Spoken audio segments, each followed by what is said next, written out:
That is how you start a season. That is how you start a season. Hello, my name is Sam. Welcome to my channel. And if you couldn't already tell, I like soccer. And the team I support, St. Louis City SC. St. Louis just beat the Houston Dynamo in their first ever game in the Concacaf Champions Cup, the rebranded Concacaf Champions League, and have a 2-1 goal aggregate heading into Leg 2 next Tuesday. Going into this game, St. Louis and Houston have played 2 times before, one of those being a 3-0 win at St. Louis and a 1-1 draw just last September. And going into the game, St. Louis have been riding a 5-game losing streak. That's 2 in the playoffs and the 3 games before. The last time they've won a game was a 2-1 win against Minnesota in September. So it's been forever. The offseason was really long. They suck at playing in tournaments and haven't won a game in what feels like 10 years. But they put all of that to bed with this 2-1 victory tonight, and we're going to talk about all of it. The first 15 minutes, St. Louis looked pretty dominant, honestly. They weren't controlling the ball, but they were doing exactly what they wanted to do, counter-attacking and pressing high. The first great chance came when AZ Jackson dispossessed the defense at the top of the key and the ball fell right at Klaus's feet. But I put my hands in my face because Klaus missed a pretty wide open net wide to the left. He only had one defender and a goalkeeper to beat, but no one else was around him. And I'll be honest, Klaus really wasn't a factor in the game offensively. He was playing back quite a lot in the midfield, and he was being effective there, but most of the offensive buildup came from the right side between AZ Jackson and Indiana Vassilev. They weren't able to get that final ball through for each other or for Sam Adeniran, but they looked really, really good together, and I'm excited to see that combo and that side of the offense really take control and really progress throughout the season. Not only were they good, but Totland and Durkin looked really impressive in their debuts. Totland looked great on the ball. He was making really great creative offensive decisions. He might be a problem for the league if he can continue that sort of play throughout the season. So after the Klaus miss, the game gets a little wonky for a second, and unfortunately Houston loses one of their best players. Ferraro goes down with a non-contact injury, and it's pretty significant already because they're a team without Hector Herrera. And immediately this becomes a game that St. Louis really should win. But Houston's still able to get on the score sheet first when Carrasquillo lobs this beautiful ball over every St. Louis defender right to Aliou, and he slots it under Berkey to take the lead 1-0.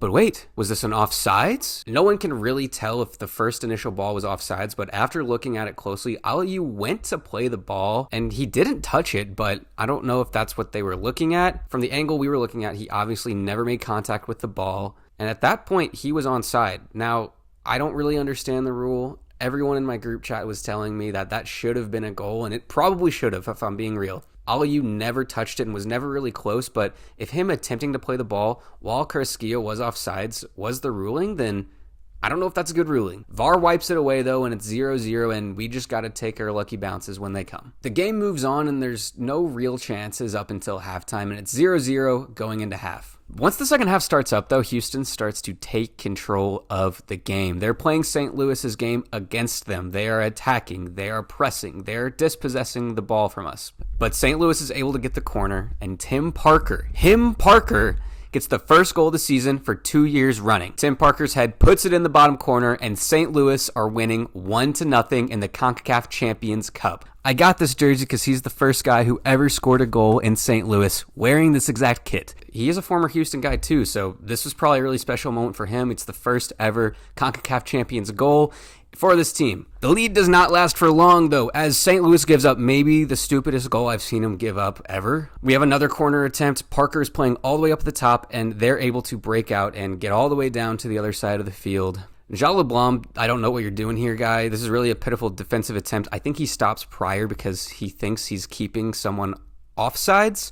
But he really just creates a passing lane for Aliou to pass it right over Kovacic, and Josh Yaro just wasn't there to cover. Markinick tried to get back, Yaro tried to get back, and neither of them really were effective at all, and they were slow to the ball. They slot it home. It's 1-1, just moments after we took the lead. Let's talk about Josh Yaro for a minute, because I know he's not going to be the primary center defender there with Tim Parker in that partnership. It should be Joakim Nilsson. He was late to camp on a green card issue. I'm sure that they're just going to ease him in, and maybe he'll play Saturday. Sort of what they did with Leuven tonight. They're going to give him some minutes later on. But Josh Yaro just did not have it tonight at all. He was late to every challenge. He was behind every single pass. He gave away turnovers in really dangerous areas. I mean, he just did not look like he was ready to be playing in this caliber of a game.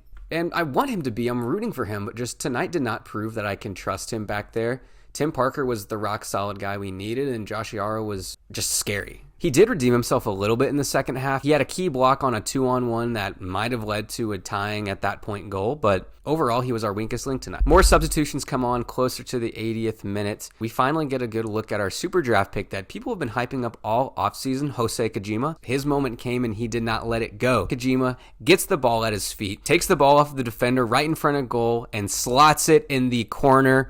St. Louis is winning 2-1, and I'm losing my mind. It's been forever since we've had a moment like this, and this is such a high-stakes game. This matters. Me, much like every single fan in St. Louis, was incredibly excited for this moment. It's one we're not going to forget. St. Louis has just delivered 2 for 2 on season opening game. Man, it was sloppy, but wow, the finish, incredible. And what a moment for Kajima. I mean, he didn't even sign his official contract till like earlier this week. I think it might have even been yesterday. So for that reason, he gets my player of the game. He's getting a star in my grade book. Yes, for every single game, I'll be doing a grade book, sort of like a report card. I'm going to give out a gold star to who I believe deserved the player of the game award. By the end of the season, we'll see who gets the most. Part of me really wanted to give this to AZ Jackson and Indiana Vassilev because both of those guys were just complete dogs. Indiana Vassilev, there was a moment in the middle of the game where he fell on his arm. It was really awkward. I've fallen on my arm like that. I've broken this arm. I've contused this arm. They both hurt so much. He fought through the pain, wrapped up his wrist, and was back on the field, and for all we know, that thing might be broken. He's had bad luck. If I remember last year in Austin, he broke his nose in the opening game. Somebody bubble wrap that guy for the season opener next year, but to be honest, it probably won't matter. He'll fight through it, and he'll just play every game no matter what. Overall, the performance was, yes, sloppy, not perfect, but there was so much good stuff happening. In Houston, although they were fighting through some injuries themselves, are a good team. They're expected to be at the top of the West this year, and we looked like the better side for the majority of the game. Any sort of tie next week, we move on, and if the tie starts to get to the higher numbers, like a 2-2 or a 3-3 tie, that's good for us because of the away goals. So we've set ourselves up nicely. I'm really looking forward to next week, and I'm looking forward to Saturday as well to get the MLS regular season started. That's all I really have for this game. I'm so excited for Saturday and for next week to see if we can move on to the next round of the Concacaf Champions Cup, but I'm feeling really, really good about this team. They took care of business at home, and now they have a lead heading into Houston for leg 2. So thank you guys for watching. I appreciate every single one of you. Like and subscribe, of course, and I'll see you in the next one.